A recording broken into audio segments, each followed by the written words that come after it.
దారే లేని ఊరు ఉంటది, కరెంట్ లేని ఊరు ఉంటది, నీళ్లు కూడా లేని ఊరు ఉంటది.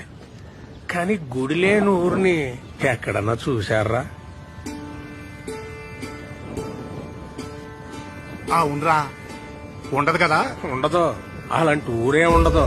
ఎందుకో తెలుసా? ప్రతి గుడిలోని దేవుడు ఉంటాడని కాదురా, ఆ గుడి ఆ దేవుడిగా చెప్పాలని, ఆ కథ మనకు గుర్తుండిపోవాలని కడతారా. మన రామాలయం సీతను కాపాడుకున్న రాముడు కథ కాదు చెప్పేది. అలాగైతే అది ప్రేమ కథ మాత్రమయ్యేది కదా. ఆహా, రాముడి సమస్య తనదనుకున్న హనుమంతుడి కథ. ధర్మం వైపు ఉన్న రాముడికి మేమున్నామని నిలబడ్డ వానరుల కథ. అధర్మంపై గెలవడానికి యుద్ధం చేసిన సైన్యం కథ అది.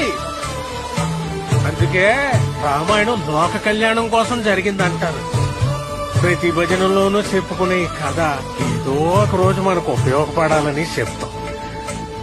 ఈ రోజు అవ్వాలరా.